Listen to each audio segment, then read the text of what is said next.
Good evening, everyone. Welcome to another episode of the Hog Talk podcast, live from the Sterling Soap and Roastery Studios, part of the Believe and Buzz Radio Network, where you can hear us each week on 106.7 Buzz 2 in Central Arkansas.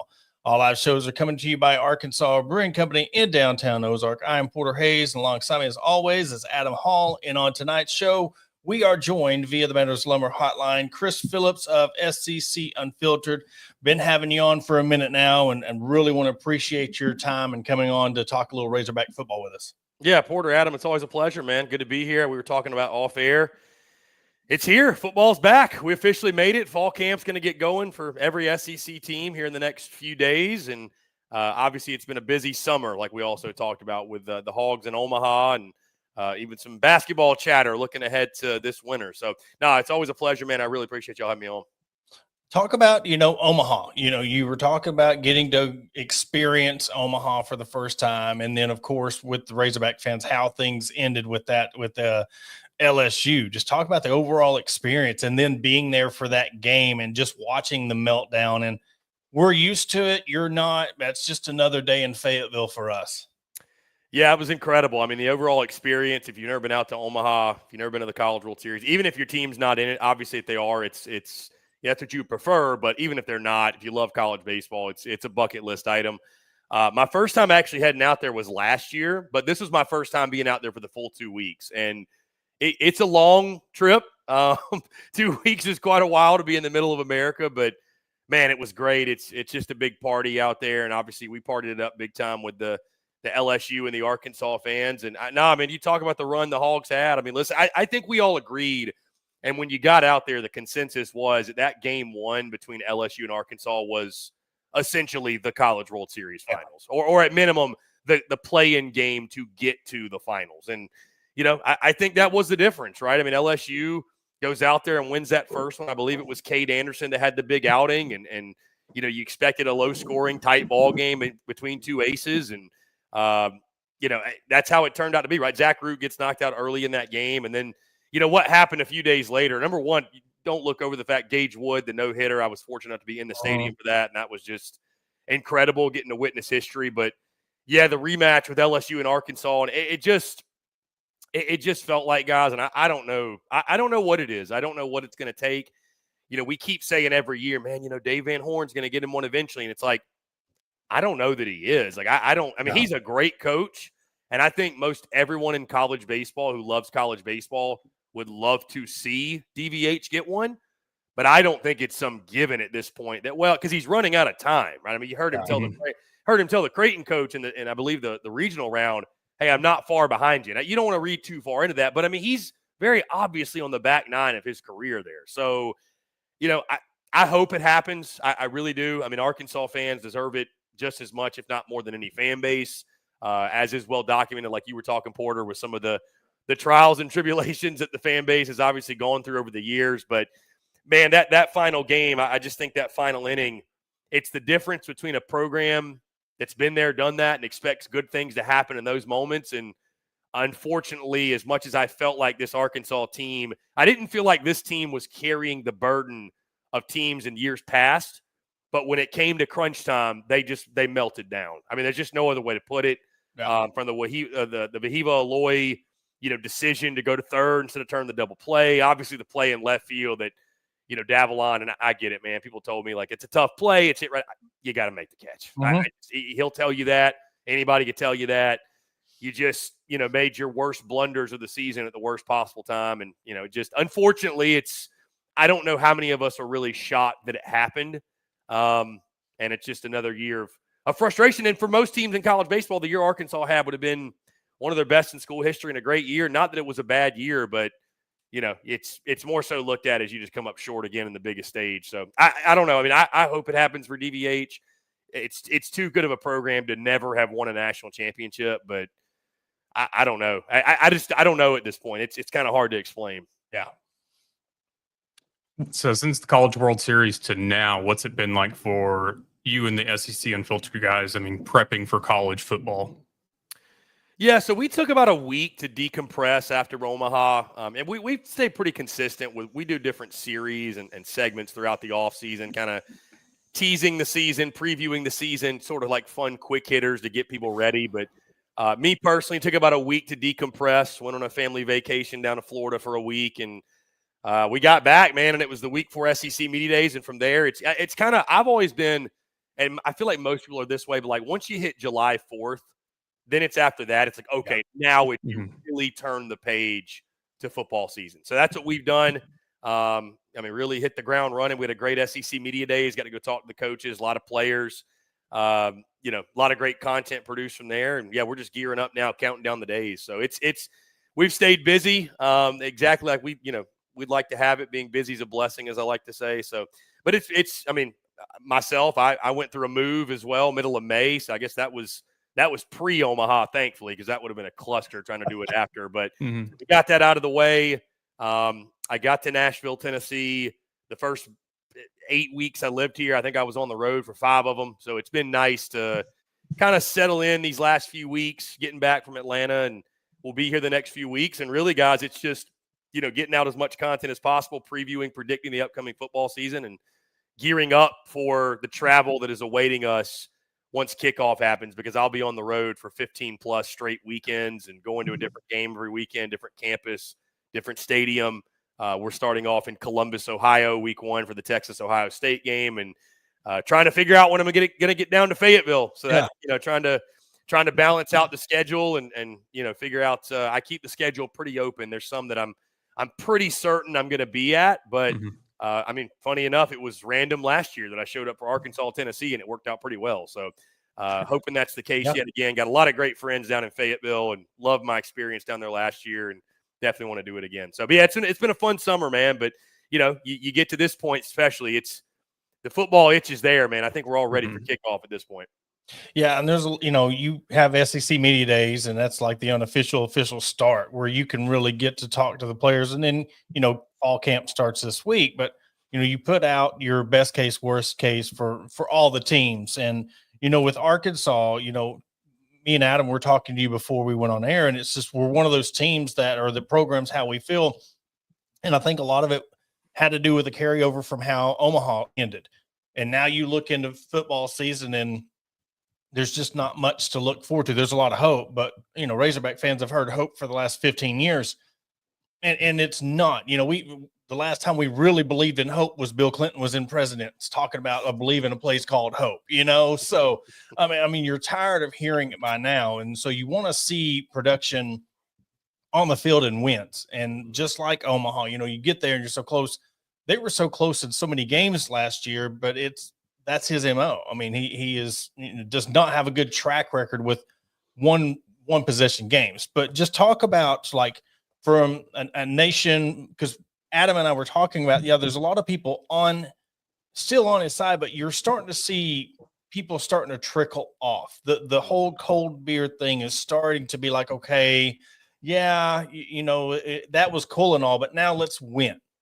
And I think Dabo Swinney went through the same thing. He was all about his preaching and BYOG and all that. And then when he started losing, you've seen that fade, it's his character start to fade. So what is your take going into this season with, Sam Pittman, Arkansas, and what you see as their best case, everything falls in place and then bottom falls out? Yeah, and I think going back, Porter, to the hope or lack thereof, or the optimism or lack thereof, I think it comes down to just you kind of feel like at this point what the Sam Pittman era is. I mean, who Sam is, and they do just enough last year to to keep him on board. And but it doesn't. There's nothing really like we were talking about. There's nothing really to inspire confidence for the future. I mean, I remember coming there last year, and I came to the Tennessee game, and that turned out to be an incredible weekend, and got to rush the field. I mean, it was awesome, right? And I loved my time down there, but it was so interesting being at the tailgate. And I was talking to some Hog fans, and I had a guy tell me, and they had a tailgate, and he's like, "Yeah, we used to bring like a hog that we built out here, and it had smoke coming out of the nose, and we just had like this grand production." He's like, "Dude, we don't do that anymore. Like we're just kind of like, what's the point, And it's like this defeated feeling where an indifference has kind of settled in amongst a lot of people, because they're like, it's just we just kind of are what we are, and we're not doing anything to sort of change it. So, you know, I told you guys, and I think Kentucky's the program that has the least amount of juice in the SEC, where there's just, it's really almost impossible to find any signs of optimism or hope, or, you know, they're already looking ahead to basketball. Arkansas, I don't think, is all the way there, but they're getting close. You know, they're getting close. I just think bringing Sam back, as likable as he is, when you have to start the conversation with that every single time, that's a problem, right? I told you guys, you know, we had a conversation with some Arkansas media folks at SEC Media Days, and we talked a little bit of football, and then immediately the conversation switches to basketball, and we probably talked for 10, 15 minutes.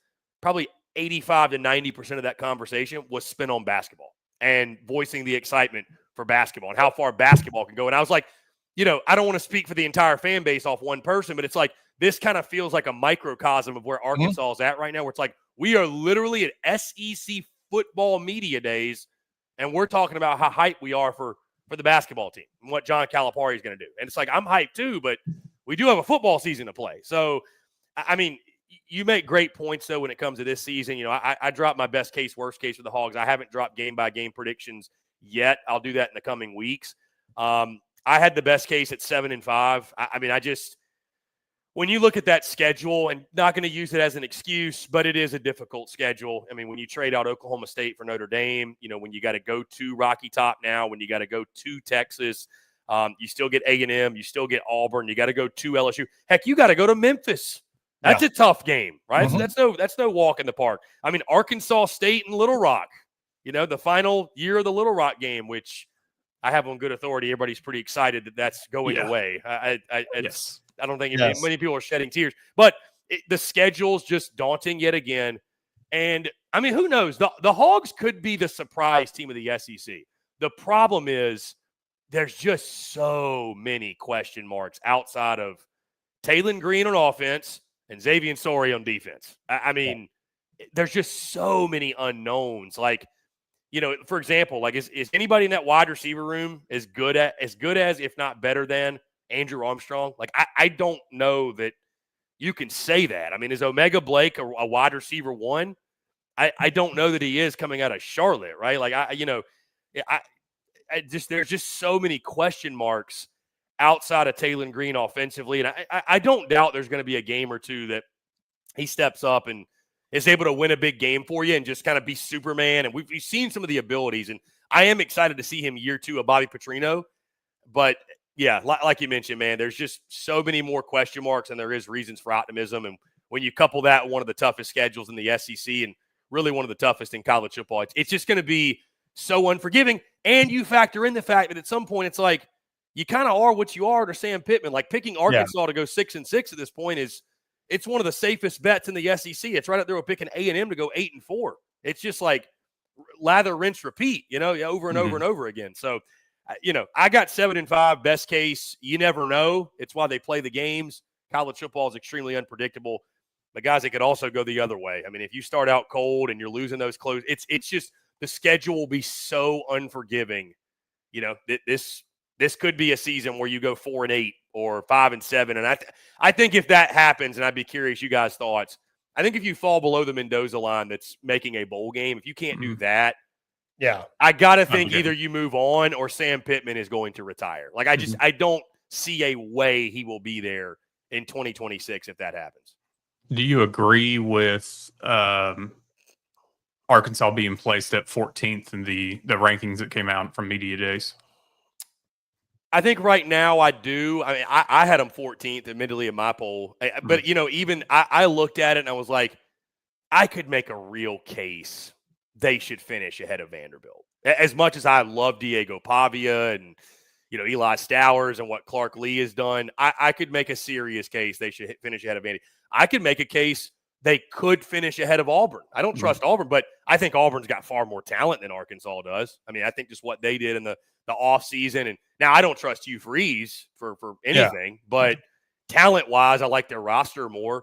So, you know, could we argue they should be a spot or two higher? Sure, but then we're just really splitting hairs over who should be the 14th place team in the SEC. Yeah. I mean, at that point, it's kind of like, what are we doing? So I think here's the thing. I'll tell you guys this. If you're breaking it down, like tiering it first four, next four, next four, next four, I think right now, until proven otherwise, Arkansas is firmly in that bottom 4. Mhm. Oh, absolutely. And I had to chuckle when you said you could make a case that Arkansas could be better Right. than What kind of world are we That's living where in? we are. It's not, and I'm not meaning that in that's Mhm.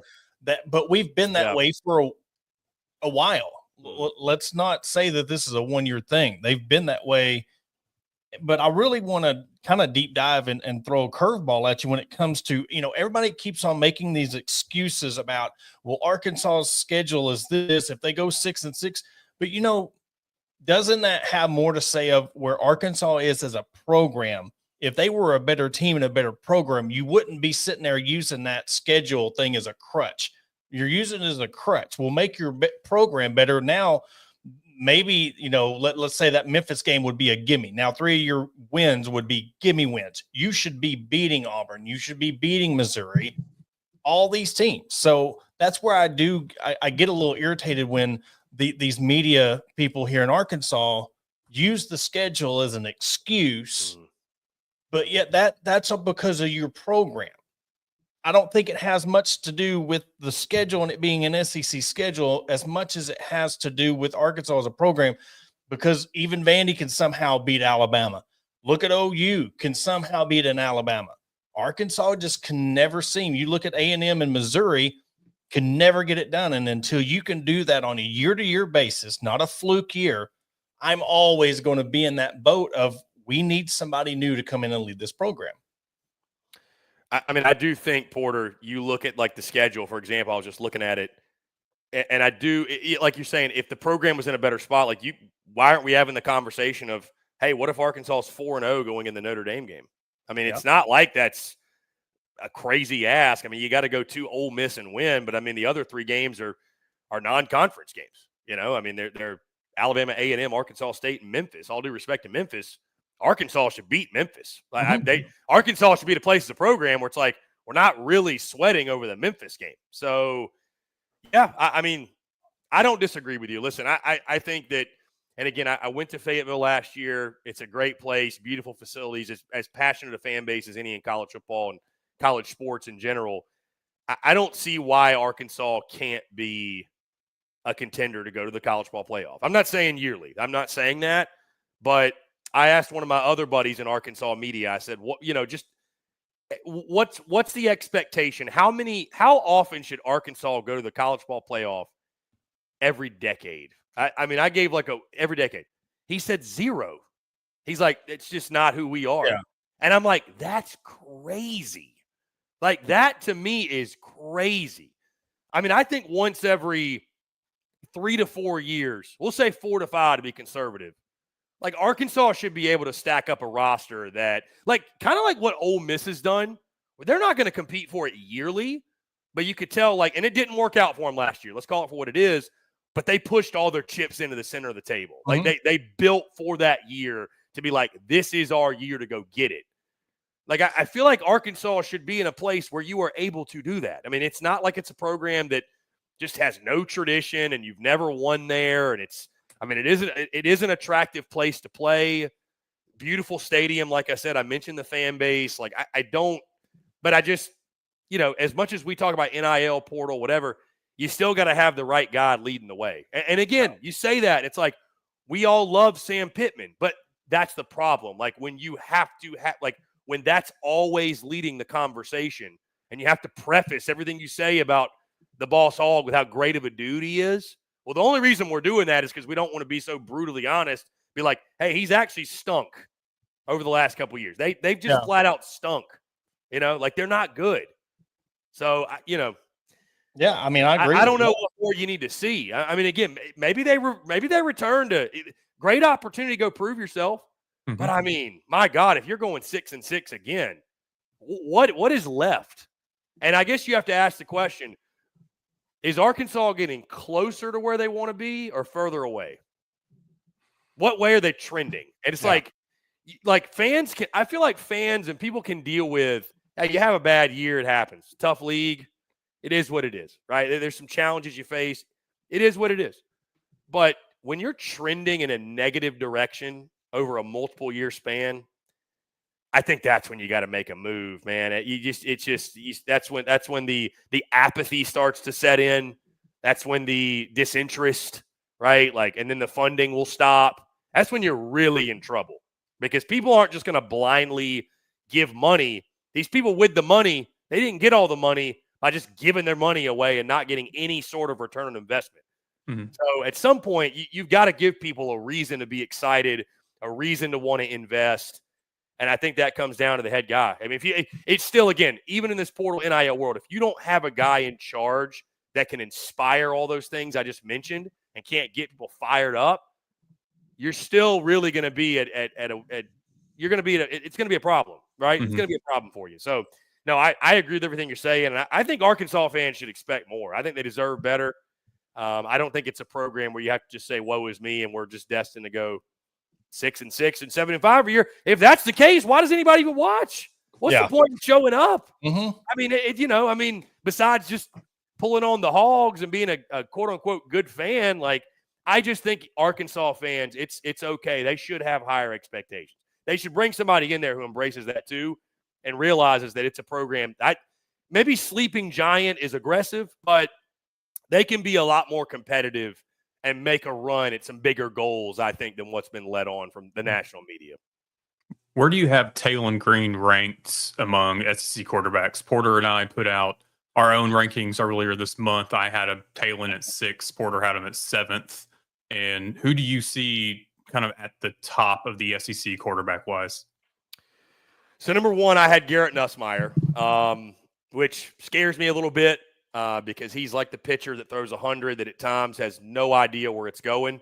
So when he's on, he's really on. When he's off, it can get scary. But I just think, I do believe that he will take some steps forward. I do believe he'll probably have a better running game to support him.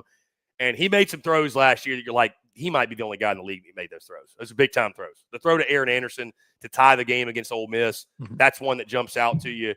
So I had Nussmeier number 1. I mean, he's a guy with experience. I mean, certainly you could argue Lenora Sellers. You could argue DJ Lagway if he's healthy. Like those two guys can do things that you can't coach. Like nobody in this league can do. Taylon Green can do some things that you can't coach with his escapability. But I had Nussmeier number 1. Taylon was around the middle of the pack for me. I believe I had him 7th, which – funny enough, I think was higher than most people. But Taylon Green is I had around 7th or 8th. I just, and he's a guy, and I don't think it's all his fault. There were some inconsistencies, obviously, last year. A little bit hot and cold. Some of the decision making was questionable at times, but the dude's a playmaker. I mean, he gives you a chance. I mean, he gives you a chance every single week. That, like, if he's on, watch out. I mean, he can go off and have one of those. I don't want to compare him to like a Jaden Daniels, but he can take over a game, right? Mm-hmm. He can take over a game. So I think the bigger question I have for Taylon Green this year is the supporting cast. I don't know who around him is going to make plays. Like I thought the personnel around him was actually pretty underrated last year. Like I thought the receiver room was pretty solid.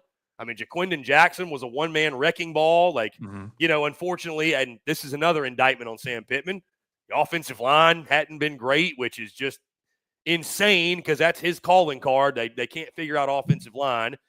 So that needs to step up. I think I'll tell you this, like if they're going to have any shot at getting to a bowl game, the offensive line is going to take a massive step forward because if they can't protect him and they can't give him a consistent running game, somewhat of a consistent running game, and they're just asking Taylon Green to go out there and play backyard football, he'll make some dazzling plays. It'll look really fun at times. But it's going to get really ugly at times. Like when you face teams that can really rush the quarterback and are really elite in the front 7, it's not going to be good. So I think he's middle of the pack right now. And a lot of that, again, comes back to I think there's some weeks where I'm like, man, he's a top 3 or 4 quarterback in the league. And there's some weeks where I'm like, does Arkansas have anybody else behind him? I mean, he scares you a little bit, but I mean, there's a lot of guys in this conference like that. There are.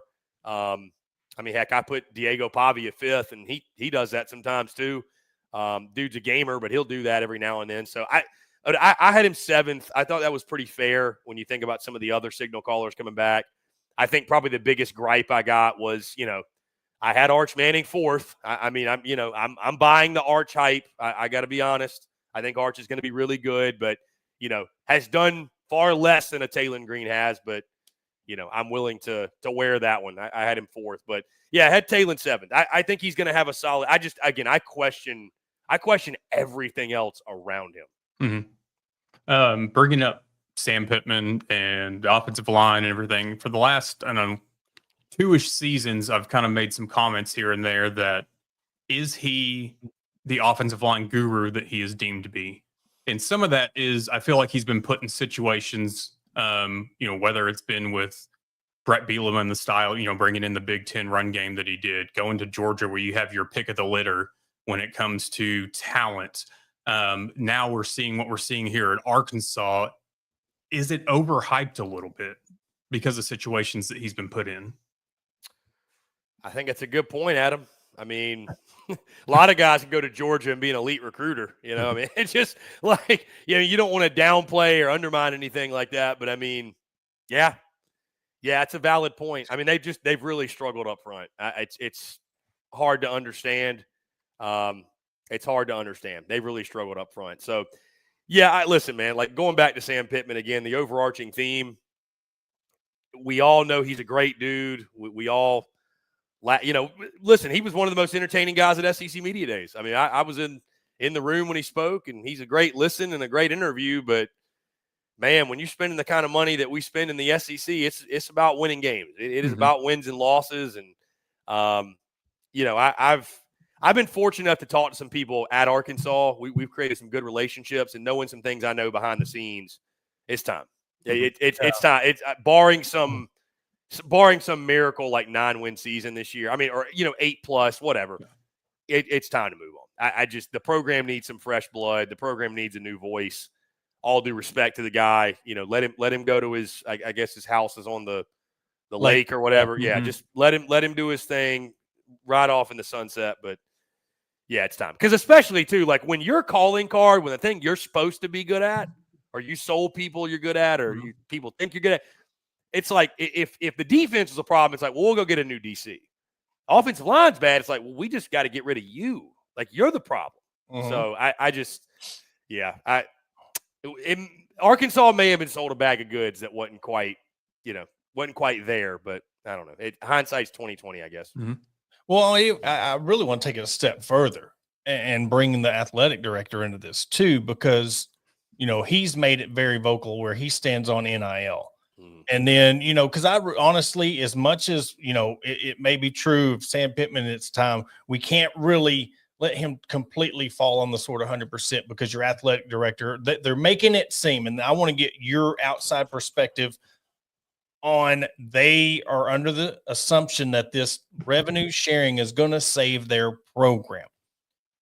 From the outside looking in, and this is just me, I'm going to use the word foolish. How foolish does that sound when they are looking at, well, we're going to be on an even playing field.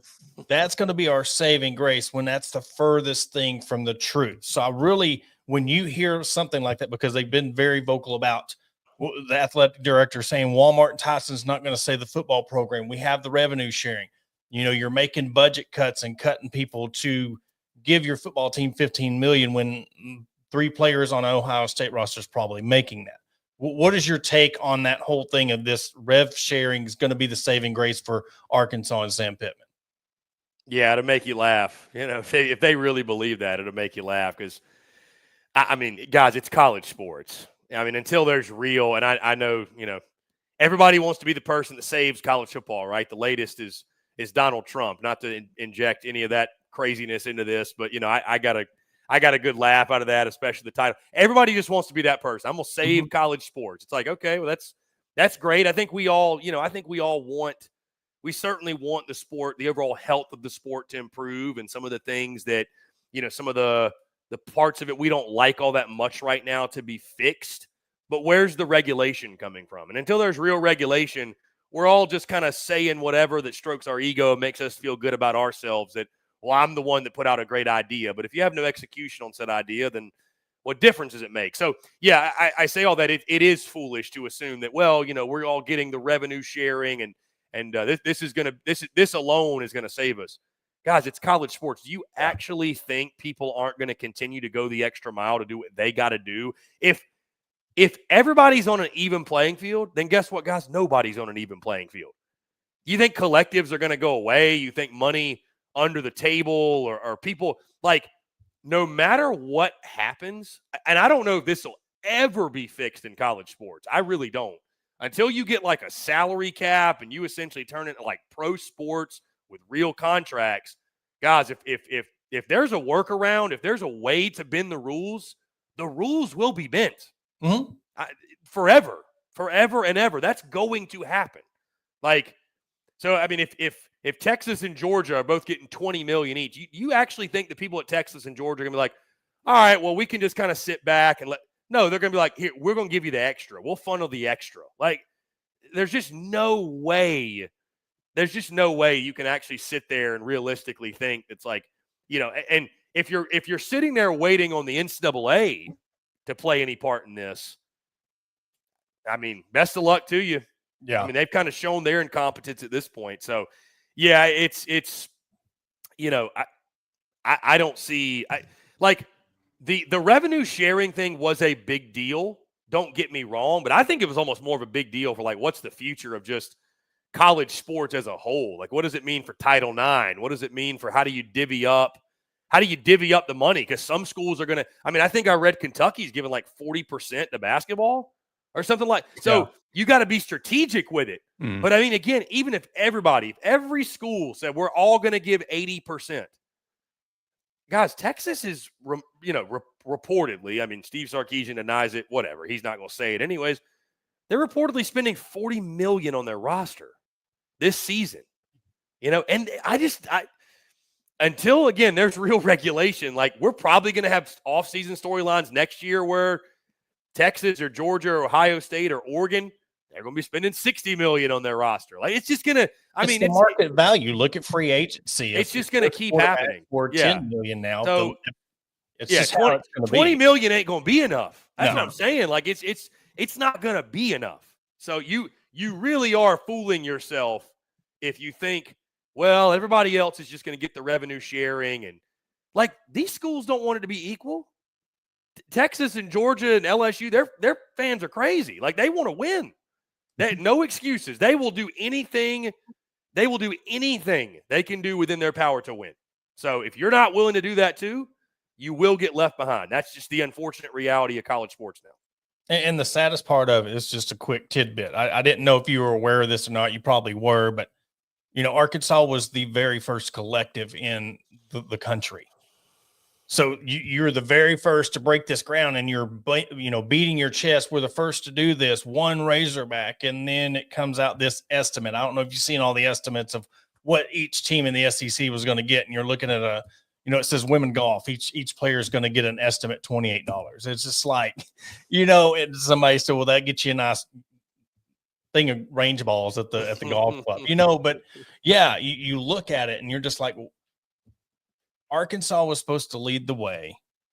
And when Hunter Yurchek started going back and forth with Jay Billis about all the NIL stuff, and he was really putting his stance where he thought that players shouldn't be getting paid as much or whatever. And, it's hard to really put your trust in him that we know, we cover it, we follow it. You're big into the SEC football is the king.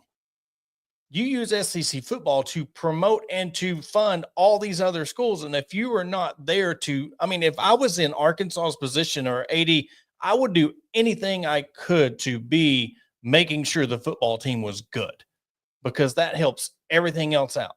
And you know how Arkansas fans are. Arkansas football does good, and then it trickles into basketball. Then it trickles into baseball. You could have a triple header of football, basketball, and baseball being all great. And back in 21, we've seen what that did for every sport, women's and men's, when the basketball team was on their tear, when, football went 9 wins, and then you went into baseball. So that's what confuses me about the whole thing with this Arkansas situation is, why are you just not wanting to be so supportive of your football program, but yet say you are? Yeah, I mean, that's guys. It's what it comes down to. I mean, it's it's the new era of college sports. As much as it is what it is. It's how big is your war chest. I mean, that's Yeah. and how much are you willing to spend? And that's you can hate it. I mean, I don't love where we're at in college athletics. That's why I told you guys off the air. Like I look forward when we get to this point in the year and we're talking about the games and predictions and previewing the season. And because like I don't love the offseason of college football has become deplorable. I mean, thank God I love baseball the way I do and enjoy basketball. And there's and I think it's one of the reasons, guys, we saw a huge uptick in our engagement, following, what have you, during the baseball season. Like, I think a lot of fans are kind of using that as this is a really nice relief away from all the BS of college football. Like, it's just because it's so nauseating and in some ways it's unrecognizable. The sport's just completely unrecognizable from I think the fan base is too. Like, even with Arkansas, and I didn't mean to cut you off, No, but like with Arkansas, there is a totally different set of fans. Yes, you have your fans that are all about all sports, but baseball has its own special fan base, and I think a lot of SEC schools can say that. Yeah, it's a very niche sport for sure, and I've told people. I mean, Arkansas is a great example.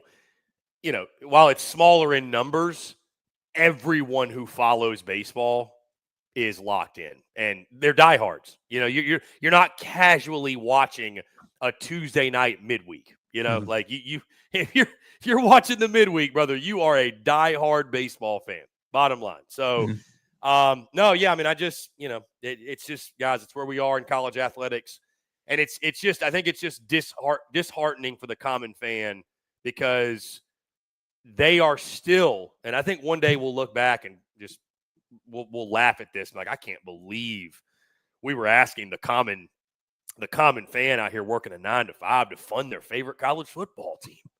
I mean, how insane is that? Yeah. And people were doing it. I'm not knocking anybody that does, but like the poor people that are doing it that, think it's, and in some ways it's making a difference. Don't get me wrong. I'm not saying that, but like, the fact we are asking the common fan to do that is crazy. When price of tickets has gone up, the parking's gone up, the gas has gone, like everything's gone up. What it used to cost to take a family of 4 to a game versus now is insane. And now you got to fund the roster too. It just, Saturdays will always be Saturdays. Like, that's the beautiful part of college football, thankfully. But it's a tough spot to be as a fan, for sure. I think that needs to go on a shirt. Saturdays will always be Saturdays. Yeah. SEC filtered logo on it. Dude, there's only so many Saturdays, man. Make them count. Yeah. There's only so many Saturdays. So before we get out of here, so all the speculation, all the talk that started with Greg McElroy, do you see Nick Saban coming back? Absolutely not. Dude, you know what's funny? You know how much credit I gave that story? We didn't even talk about it. I was like, this is a non-story. And if you go back and you listen to the audio, guys, it was a classic example of people so desperate to create some type of story. Because, like, essentially, you go back and listen to the audio, and he said, I was told by somebody, and I don't believe it. I was told by somebody that I trust that Saban might get back into coaching. And it's like, if you heard the convo, you were like, yeah, like I wouldn't have reported on this. Like, they're just, which I noticed that, guys, in the college football media. I don't know if y'all do, but there's so much college. Like, I'm an opinion guy. I like to react to stories of things that are happening. There's so many college football stories of, like, the story is a report of what may happen. I'm like, why don't we just wait and report it when it happens?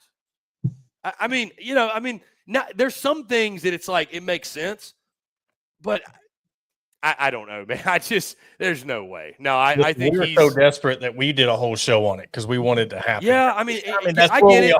It's an listen. We probably should have, because the clicks and the views would have been there, but off-season talking point. I love that the Hogs. Yeah, I mean, why not? If he'll take it, throw the house at him. But I mean, listen, I heard like a combo with Chris Lowe, and he knows Nick Saban far better than I do, and I've heard some other things too. And I think he's enjoying retirement. I think he's enjoying his role in College Game Day. I think he's kind of using that to fuel his competitive spirit and what have you. So no, I think he was on the record. He was joking that I'm going to misquote it, but I heard him say something about Miss Terry was making him sweep or So he was like, well, I might as well just get back into coaching. I think that was his answer. I mean, listen, I'm sure he misses it because, like, when you're that successful at something, the only way you're that successful is because you have a calling to do it. I mean, it's your purpose. You feel like that's my purpose in life is to be a coach.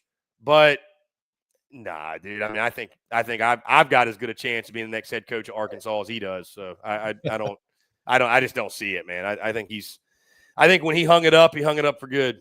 Yeah. Well, Chris, man, it's always a pleasure. I know we got to get you out of here, but man, always a pleasure to have you on. Love the shirt. It's what it is. You know, we get called by, the biggest media spot in Arkansas. You know, the mediocrity is the mantra of stupid people. So you know what? I did hear that. That was pretty wild. And the same people saying 9 wins. So it is what it is. When you're hired to, say what you got to say about this sport. It is. I guess I would do the same thing if we were paid by the university. So I mean, it is what it is. But again, man, always a pleasure. Before we head out, if they're under a rock, tell everybody where they can find you and your content. Yeah, Porter Adam, I really appreciate it. Anytime y'all want me, it's always a pleasure. We're at SEC Unfiltered, X, Facebook, Instagram, TikTok, wherever you get your content, YouTube, podcasts, and, of course, our website, secunfiltered.com. So, and, yeah, we're heating up in the season. Like I mentioned, I'm excited to get back down to Fayetteville. Got to make it a trip. Hopefully I can get down there early before who knows what may happen in the season. So, yeah, but definitely excited, guys. Again, I appreciate y'all having me on and looking forward to kickoff. Anytime. Well, guys, we're going to take a quick commercial break. After the commercial break, Adam and I will wrap up the show. But again, thanks, Chris, for always coming on. Go find him, SEC Unfiltered. He's going to be on a stadium tour this year. Be sure to stay up to date when he might come to Arkansas or road game where Arkansas are playing. But we will be right back after a break. Searching for premium brewery products that will take your daily routine to the next level? Look no further than Sterling Soap Company. Our handmade soaps, aftershaves, and balms are made with only the finest ingredients that give you the ultimate grooming experience. With a variety of scents to choose from, there's something for everyone. Plus, our products are crafted in small batches to ensure the highest level of quality. So why wait? Visit www.sterlingsoap.com or visit our retail store at 16 West Walnut Street in Paris, Arkansas. Shop our collection and discover the difference for yourself. Upgrade your grooming routine with Sterling Soap Company. Are you looking for a place to grab a cold drink and some delicious food? Look no further than Arkansas Brewing Company. Located at 201 South 1st Street in beautiful downtown Ozark, our establishment offers a wide selection of craft beers and tasty eats. But what sets us apart is our welcoming atmosphere and friendly staff. At Arkansas Brewing Company, you'll always feel like part of the family. So visit Destiny and Christopher Brockett and staff today and see for yourself what makes us the go-to spot for locals and visitors alike. Arkansas Brewing Company, come for the drinks and stay for the friends. Attention DIYers and home improvement enthusiasts. Are you searching for the right tools and the supplies to tackle your next project? Look no further than Mentor's Hardware Store. With locations in Ozark, Alma, and Clarksville, our vast selection of hardware and building materials is sure to have everything you need, whether you're fixing a leaky faucet or building a new deck. Plus, our knowledgeable staff is always on hand to offer expert advice and guidance. And with our competitive prices and convenient online ordering, Mentor's Hardware Store is your one-stop shop for all your DIY needs. Visit us today and let's build something amazing together. Are you looking to take your career to the next level? Look no further than ATU Ozark Campus. As a 2-year satellite campus of Arkansas Tech University, we're dedicated to a quality workforce education, industry partnerships for in-demand jobs, and tailored paths for success. Our programs are led by industry professionals. Whether it's a certificate or you're aiming for a graduate degree, ATU Ozark has you covered. Visit our website at www.atu.edu/Ozark or contact us at 479-667-2117. Your future begins here. Welcome to Ozark Area Chamber of Commerce, where our mission is simple: encourage, promote, and aid an enduring environment of shared economic opportunity and civic development for the Ozark, Arkansas area. Whether you're a local business owner or a resident, we've got something for you. Shop our unique local businesses, explore the beauty of Ozark, and savor local flavors and find cozy accommodations. Join us in building a stronger community. And to learn more, contact us at 479-667-2525. Remember, together we thrive. And welcome back to the Hog Talk podcast. That was a great conversation with Chris. What was some of your key takeaways from his conversation? I mean, being a, I guess you'd say conference or national standpoint of what he thought about Arkansas and the job Sam Pittman's doing.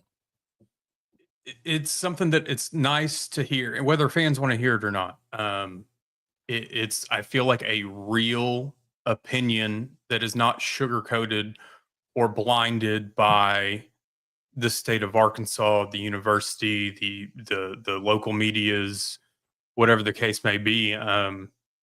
Because I feel like sometimes they see a post from a national company, national brand, whatever, or they hear somebody talking, and I don't think that they always open their eyes and ears enough to listen, because it's not always, just talking down to Arkansas or talking down to Arkansas fans or tearing them down. It's just, sitting there talking to them. It's the realness of where Arkansas is at right now. And I get the, fans' optimism. I'm all about you having your optimism. But at the same time, don't get mad when other people have different opinions, especially somebody that is kind of in the national media market. It's one of those that, like I said, nothing was sugar-coated in this. So just be open to other opinions. Maybe see not everything is as great as one might think. It made me feel like I wasn't crazy. Mm-hmm.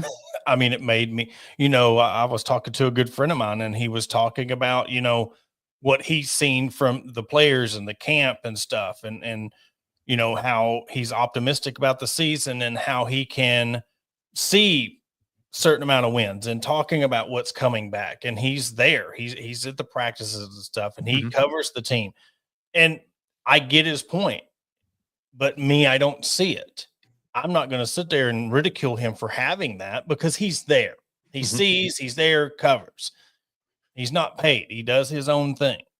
And so I think I can compartmentalize that of, I'm taking his word as, okay, maybe there's something there, but the fact that when you have other people, you're just like, no, I see right through it. But I mean, the same thing was said last year, and we've seen how last year was played out. So, we're on the same boat of, I want to see it on the field, prove us wrong, and then our ears will perk up, be like, okay, let's build on this. Because like we've said all summer, we don't want Arkansas to lose. We don't want them to be a bad program. We want them to be a good program. We're tired of coming on here on Mondays and Sundays and being like, well, it happened again. So prove it again. We'll talk about it. Season's getting there. We're going to have camp. We're going to have Kyle Sutherland come on here in a couple of weeks. He'll be at fall camp to give us perspective of what he's seeing. So maybe now we'll see, other than just what we see, the little few clips that media is able to be there and show, get a little someone on the ground of like what they're seeing from the football team this year. And Brandon, just right quick, the next few weeks we'll be doing the different prediction shows and this, that, and the other. Right off the bat, the Notre Dame game, I think Notre Dame got a bit of a pass by having the game daytime like they are. I wish it was under the lights. I think we all expected it to be that way. I think that bodes in Notre Dame's favor, not that they needed any help in winning that game. But yeah, definitely. And then on Hog HQ Live the next few weeks, we're starting off position group breakdowns each week. We're starting, I think this weekend it will be linebackers and defensive backs, because we'll all be having a lot more news, information, video, whatnot coming out starting after Friday when camp starts. So it's going to be fast and furious the next few weeks.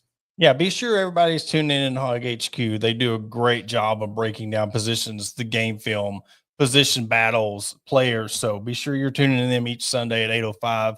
Adam, DP, and Matt. But Adam, you got anything else? No, I'm good. All right. Well, again, appreciate Chris for coming on SEC Filtered. Go ahead, follow if you don't already. want to thank everybody who tuned in tonight, all of our sponsors, and we'll catch you on Thursday.